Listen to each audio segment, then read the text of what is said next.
Hello and welcome to Adam Soall's podcast. My name's Chloe. I'm an associate and mediator in the dispute resolution team, and I'm joined today by Adam Soall, Managing Director of Loads for Less. Hi Adam, thanks so much for joining us. So I'm going to give you a little bit of a chance to introduce yourself to the audience. Thank you, Chloe. Thanks for having me. My name's Adam Soall. I'm the Managing Director of a company called Loads for Less.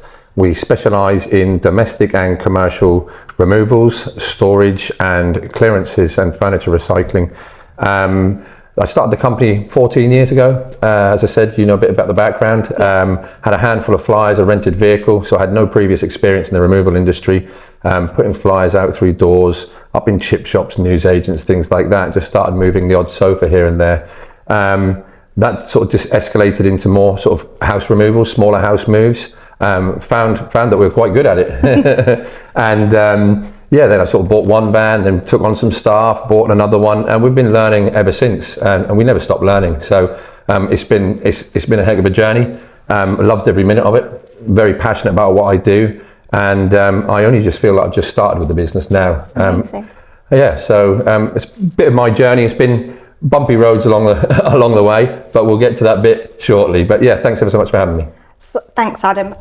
So Adam has asked to be on our podcast today to talk about his journey, how he has set up Loads for Less, how he has gone on a wellness journey, and his recent trip to Peru. So Adam, why did you start Loads for Less? As I say, I've done a number of things in life. I've done quite a lot of things actually. The last thing before I started Loads for Less was a pub. I had a pub called the Spread Eagle on Sussex Street. I was actually the last landlord to have that pub. So wanted to get out of the pub industry. Yep. For someone like myself, probably wasn't the best industry to be in either. Had enough of that, and we started the Loads for Less with, as I say, a handful of flyers, rented vehicles, and things escalated to enough to be able to come out of the pub industry. From there, we made a great partnership with the Big Yellow Cell Storage. Yep. Down at Riverside, where we're still based today. We've worked with them now for 13 years. Obviously, we're one of the best customers they have, and they give us quite a lot of the business that move in and out of storage. So that works really well. Along the way, certain things have come up. We've learnt a lot. There's been a lot of pain, heartache, but there's been a lot of fun and excitement at the same time. The reason I wanted to come here today and obviously and speak with you guys today was a follow-up from the event we sponsored in June. Yep. Which was the Wine and Canapes. Great event, by the way. Met some lovely people. Raised a lot of money for Norfolk and Waveney Mind, which is a charity close to our heart. So I think we raised about $1,500, which is amazing. And the Norfolk and Norwich Junior Lawyers were so grateful for your support that we could put on such an amazing event. So just what does mental health mean to you? Well, you know a little bit about myself now, personally, from our walks and bits and pieces that we're doing on the weekends. Mental health to me is a big thing. Now, I've never had it easy like most people. I've been through a number of situations in life, like most people.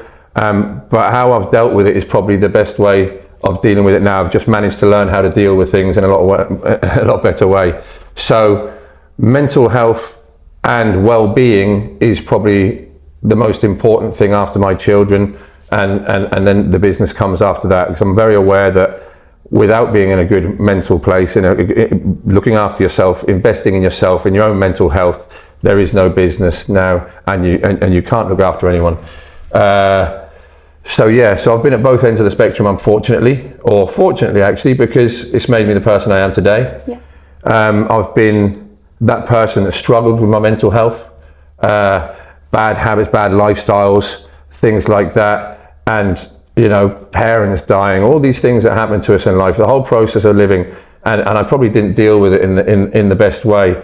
And as a small business owner, I know how it can really affect your business and the whole company culture in general. So now I manage things a lot better, and I have systems and mechanisms on how to manage this.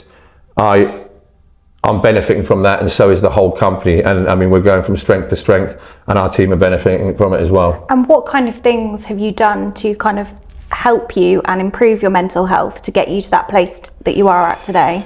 Well, very interesting. Over the years, there's been a number of things. I think I've really got it. I think it's just because I'm older and wiser. But I changed my life 3.5 years ago. That was a massive change I had to make just for my own sanity. I mean, I've lost 5 friends due to mental health and suicide over the last 2 years. And I definitely didn't want to be one of those. And I've got, You've got too 2 much children. going on. Yeah, 2 beautiful children. I've got too much going on and I can't have that. So 3.5 years ago, I changed my life drastically. I had to change the circle I was in, my habits, my thoughts, and everything. The places I socialised. It was a very lonely journey to begin with. I didn't know there was this support out there. Yeah. And like I said, as a small business owner and a man, I probably consider myself a bit of an alpha male. But as a man, you think it's frowned upon. You really find it hard and difficult to express your emotions. And I'm probably a bit old school. And yeah, I just didn't really express my emotions. So to learn that there's charities like Mind out there that can support and give this excellent support there is. If I'd have known that, I'd have jumped at the opportunity. That's why it was so important for me to try and help and support. And you're doing more things for Mind coming up. So I know that you're doing a walk for Norfolk and Waveney Mind. Is it in August? Yeah, it's the beginning of August. So there's a number of us that started the walk, including Richard Pearce and I.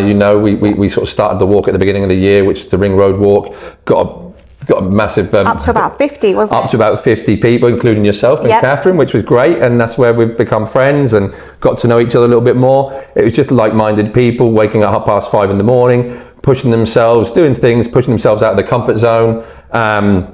Obviously, when you push yourself out of your comfort zone, comes the rewards after, doesn't it? So a number of us now are going. I think there's about 8 in total, and we're going to be doing the 3 Peaks Challenge to run more, to fund more. Raise more funds. That's it, I got that wrong. For Mind. So yeah, really looking forward to that one. Yeah, excellent. And what kind of support do you think is out there now that wasn't available to you maybe 3 years ago? What would you encourage people to do if they're struggling with their mental health? Well, yeah, so I didn't finish the actual question. I didn't manage to finish it. I ran off like I always do. But yeah, I think, I mean, I would say number one, reach out to Mind. They've got a great support. That's great support there. How I managed with it, I went into. I was pretty much on my own. I had some good friends and family, though. I will say I had a number of good friends and family that supported me all the way. What worked for me was, as I said, changing my habits, my circles, even where changing my thoughts. I got into meditation. I was reading a lot of books on spirituality. I mean, when you hit rock bottom, you really do have to grab hold of whatever's out there. For me, it turned into a spiritual journey. And pushing myself out of my comfort zone. So all these things that I was scared of doing, didn't think I was good enough to do, or just felt completely out of my comfort zone, I've made a big point of doing that now, and that's including this today. I know public speaking has been a big one on the list. I've done that twice now, including your event, which was great. And everyone loved it. I know you were so worried about what they would think, but I think it went really well. I hope so, because I'm just trying to be myself, really. There's only one version of me, and that's this one. So you like it or you don't, unfortunately. But yeah, a lot of meditation, a lot of walking, a lot of healthy habits, a lot of healthy eating, and healthy circle of people. And you've recently gone on a trip to Peru. Yeah. Why Peru? Why did you go to Peru? Again, that was another one. It was another one on the, I wouldn't say the bucket list. It was just one of these ones that I've always had sort of a phobia almost of spiders, insects. My worst nightmare. Yeah, pretty much mine as well. I'd like to say that I'm a lot more comfortable with them now, but I'd still be lying. So I thought, well, where I'm pushing myself in business, I'm doing loads of things in business that I never thought I'd be doing, and I felt quite uncomfortable to do. And I'm doing the same in my personal life. So I'm trying to make the two align. And I thought, well, where better can I go to get rid of these phobias and push myself out of my comfort zone than the Amazon rainforest? So we spent 21 days in total around the Amazon, which is great. And so you were there for 21 days. What did you get up to? I know you mentioned about being kind of locked in a tent at a certain amount of degrees. What kind of things did you do? What did you learn? That was interesting. So it was all about, as I say, the pushing myself. We got there originally and we went to a nature reserve because apart from the personal development side of things as well, we wanted to see the impact that we're having on the planet with obviously us concentrating on the sustainability and the environment. We wanted to go and see the actual impact we have on the environment and how it's affecting the lungs of the planet, which is the Amazon. And was that quite shocking? That really was. It was an eye-opener. And at the same time, it was a beautiful thing. I mean, it's quite a magical place. We went to a nature reserve for the first four days. Yeah. We lived with some tribes there. It was the Kokama tribes. They come from a little community of Puerto Miguel. Lovely, lovely people. The knowledge these people had and the happiness and the glow and everything was just unbelievable. There they showed us all plant-based medicines. Yeah. All the medicines of the jungle. The jungle is just a pharmacy.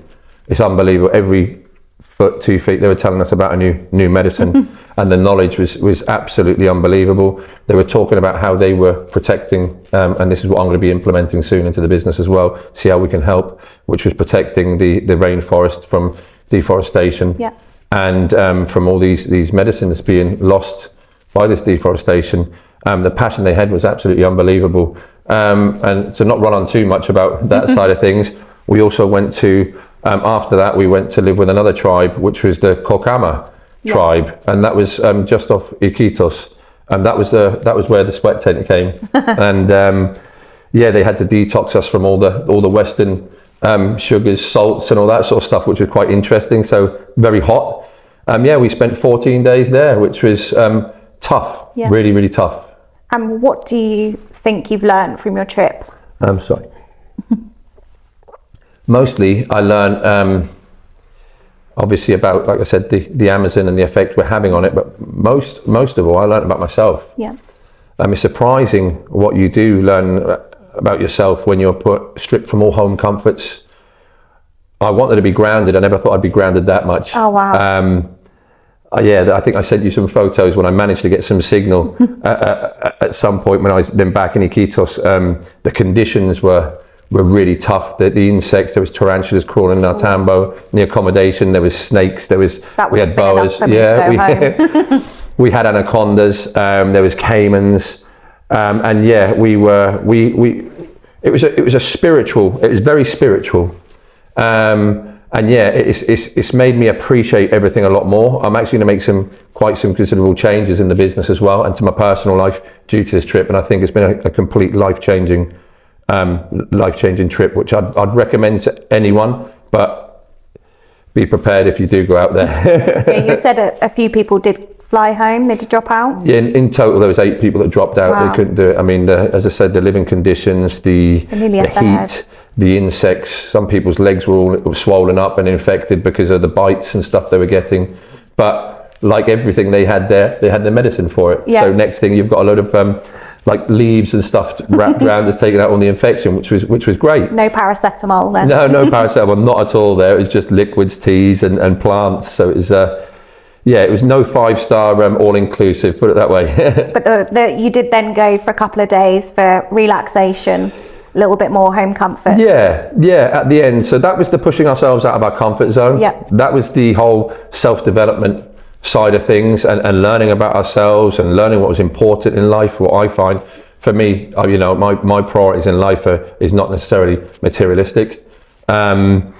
So it was learning all about myself, all about the jungle, what we can do to help, and about the well-being and mental health side of things, which I've found already it's been really, really valuable. And you've only been back a couple of days? Only been back a couple of days. As you said, we flew from Iquitos, which was the last jungle and the last tribe we were with.